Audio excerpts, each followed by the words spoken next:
Why hello everybody, Spencer here, also known as Lego Dude 11, and in today's video, this is a brand new movie review out on the channel, and in today's video, this is my movie review for the newest DC movie, Black Adam. So without further ado, let's discuss.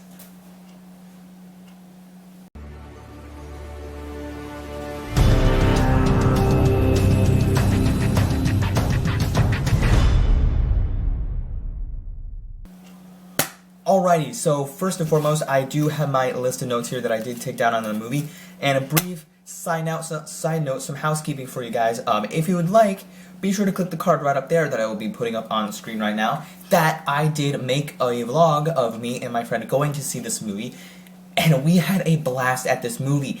No context, or that's all I'm going to give you right there.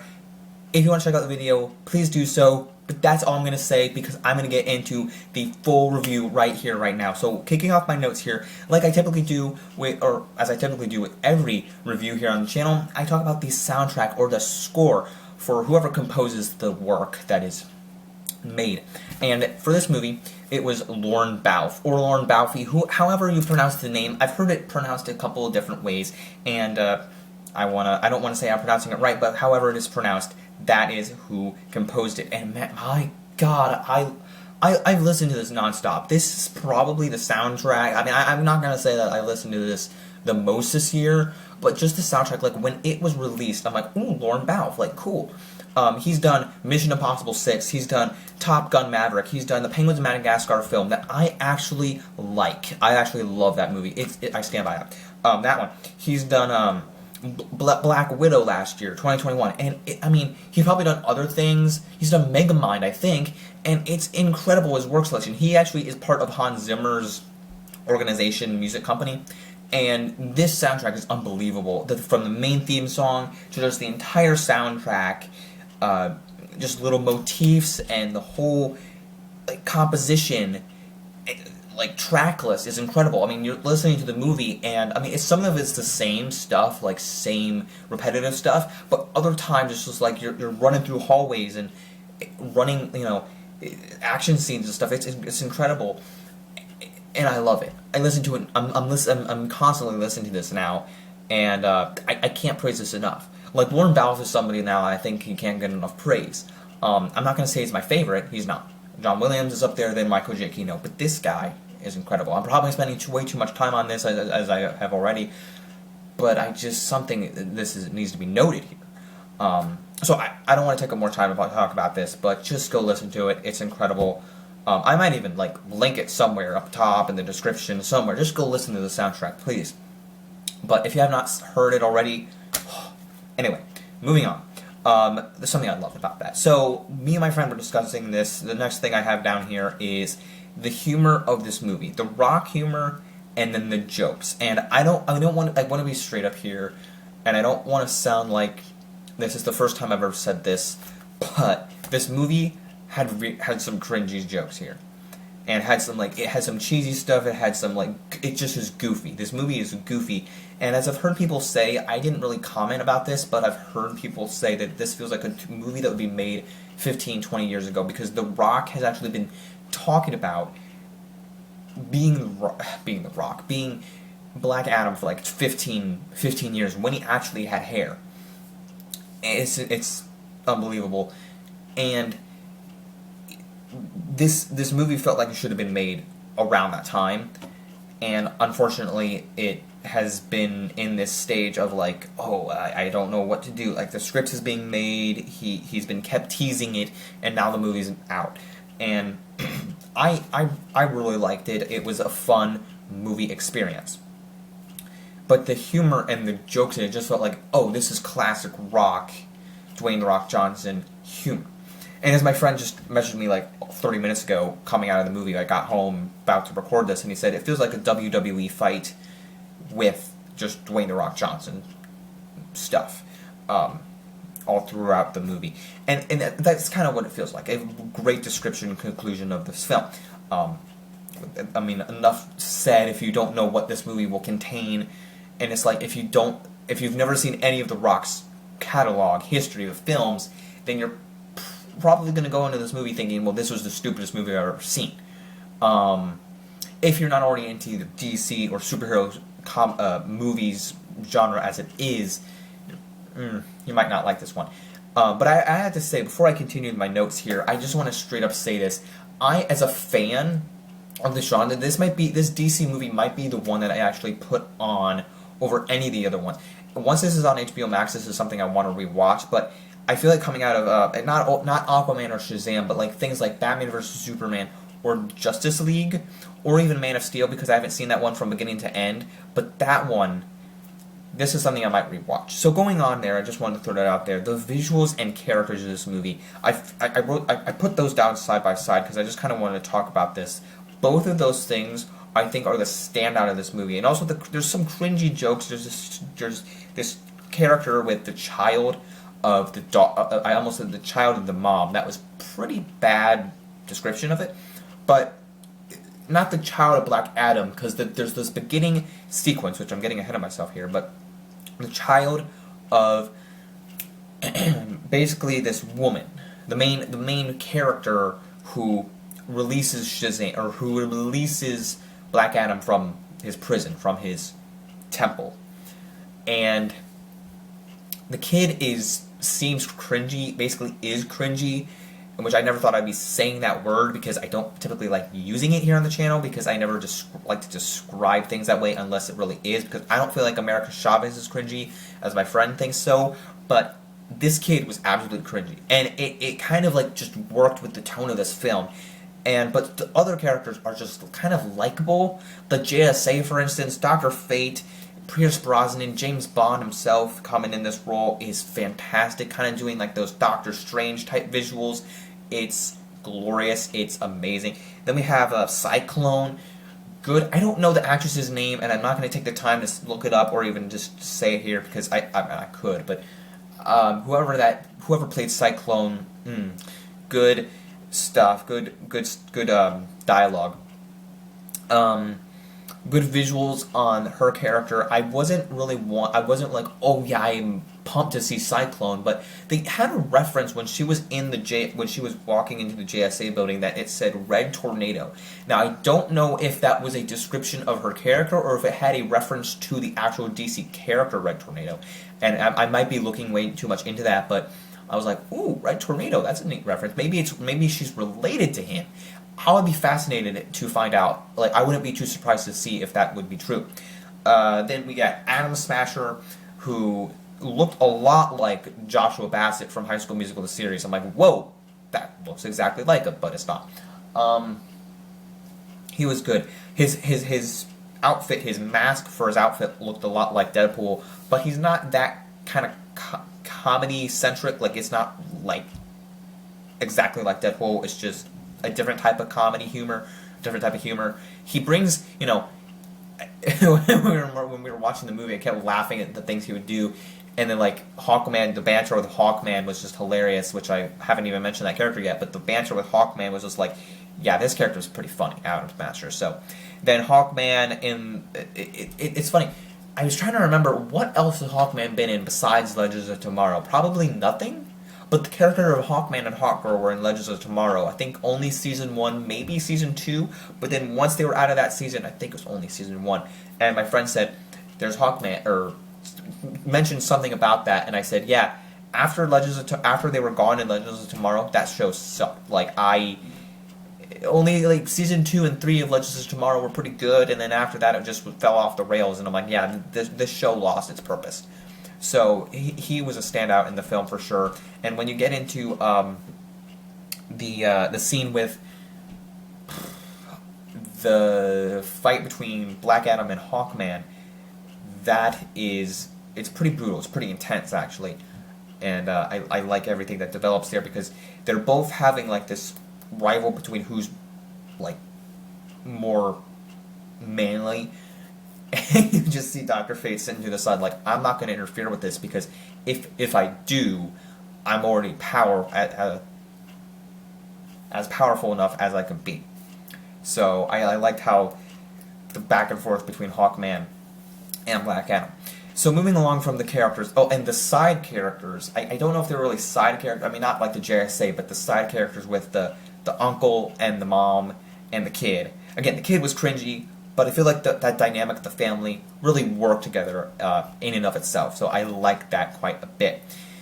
So moving along, the story and the acts of this film, like the beginning, middle, and end, kind of all like wrapped in one. The whole film, like how I feel about that, because the people that I've heard talk about it, and then when me and my friend were coming out of it, I like how this movie works, and as I said, it's a fun ride, and it's like a weird movie that's written, and I want to describe this in a couple of ways. One, this is far better than Morbius.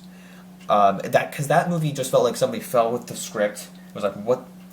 Oh yeah, let me grab these pages, let me make a movie with this, and it was absolutely terrible.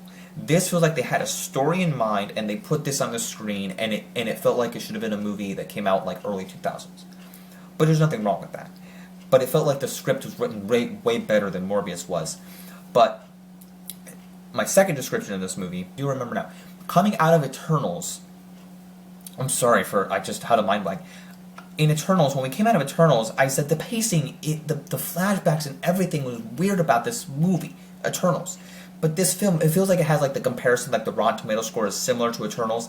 And I know I'm comparing it to a Marvel movie, but I feel like comparing it to that because this film, the elements are all there. Like the pacing, if you compare it to kind of like how the pacing works, that like there are flashbacks, but this film does it way in a much better way than that film does. I feel like that's the best description of this film I can give it to. And those are the two ways I feel like Morbius, I'm comparing it to Morbius and Eternals in those two different ways. Also, the story and the acts, when this film has like the first 15 minutes of this film are like set up in exposition and dialogue and like a flashback scene of young Black Adam. Not Young Rock, don't think of the sitcom, that's not what I'm trying to think.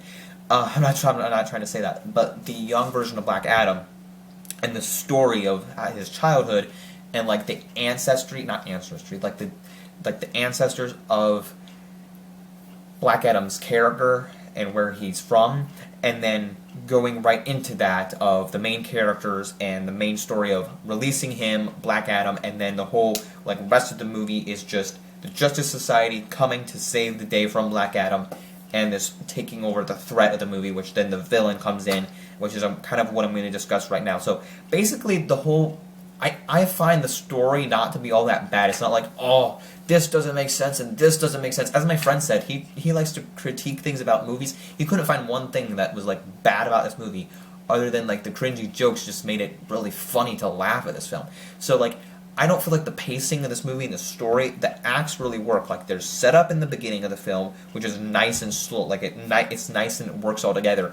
And then you have this big chunk at the middle of the film, which is this fight, and you know what you're getting with the JSA coming for Black Adam. And then the rest of the movie is the end threat, like this resolution with the villain, which I'm going to get into about like right now. And it just is the final battle and resolves the movie right then and there. So my thoughts on the villain are, okay, so there's a lot of like kind of like a bunch of thoughts, like random thoughts I have on the villain.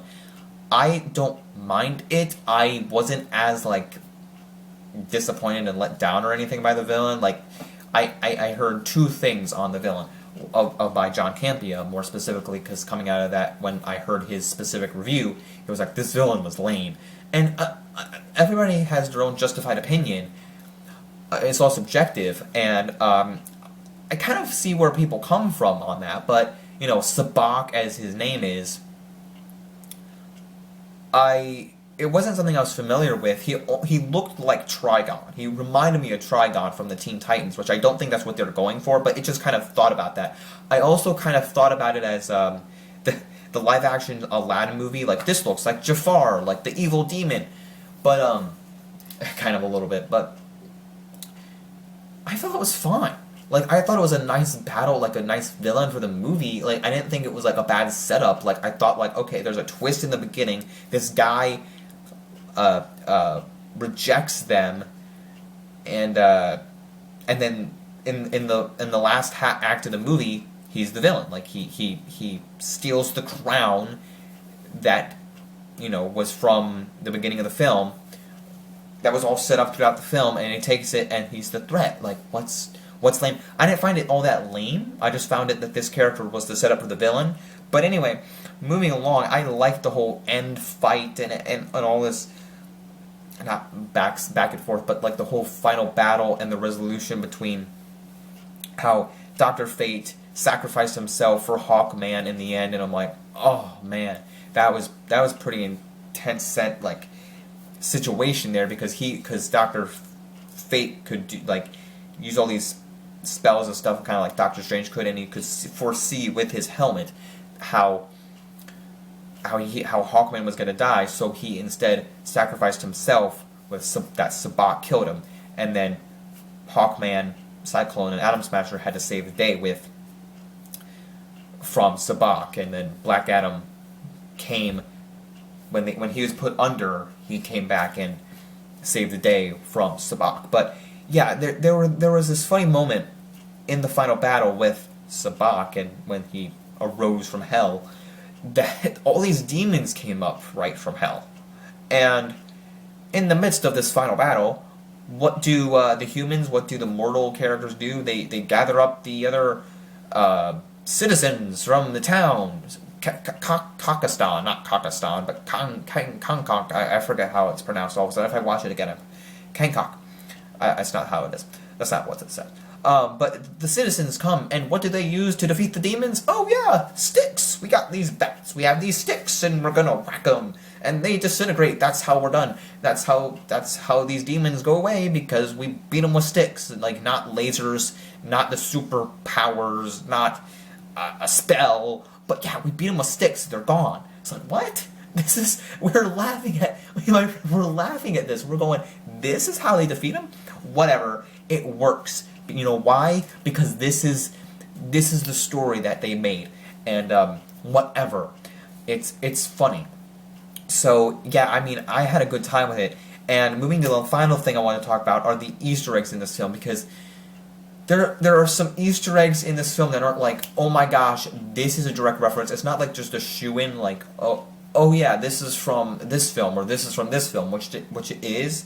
But there are a couple moments, like, specifically, I'm going to mention this because this is my spoiler review, but two moments in specifically that I caught. Now, maybe there are more DC references that I didn't get. Like, they're in the kid's bedroom, there's like Flash posters, Batman posters, Superman posters, Aquaman, just a bunch of DC posters and stuff. And then there's Amanda Waller, who you see in the trailer, so that's not really big shock reveal. But Amanda Waller talks to the JSA, and then you see when they go to the secret headquarters for Task Force X, you see the woman who was in Suicide Squad and Peacemaker, with the blonde chick, I forget her name. Was it Dubois? No, not Dubois, because that was the other guy.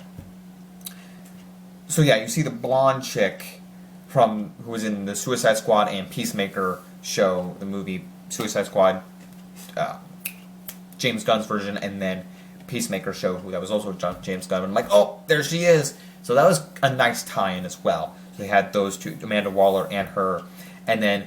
So those are the only couple Easter eggs I picked up on. If there's any else, let me know. I'm not that. I know stuff from the DC films. I just don't I catch everything, kind of like Marvel. Like, okay, there's this, because there's more things in Marvel. But if there's anything else, let me know in the comments below, and I'll get to that. So let's get down to the final thing from this movie. So the last thing I want to discuss about this movie is the end credit scene. There's only one end credit scene. There's a mid-credit scene. It's basically mid-credits, but if you want to call it the end credit scene because it's the last one, sure. There's only one. It's after like the animated show-off credits. I don't know why. I want to spit this out there for whatever reason. I don't know why anybody would leave after this, because they're like, oh, I gotta go. I'm ready. I gotta get out of here. I mean, unless you're like haven't been to a movie before, and you're like, oh, I don't know what post-credits are. I mean, unless it's like a scary movie that probably aren't going to have post-credit scenes, or like a documentary that's probably not going to have a post-credits. But why would you leave after that? Stay! There's music playing after the movie ends. Why would you leave? You gotta get hyped for that.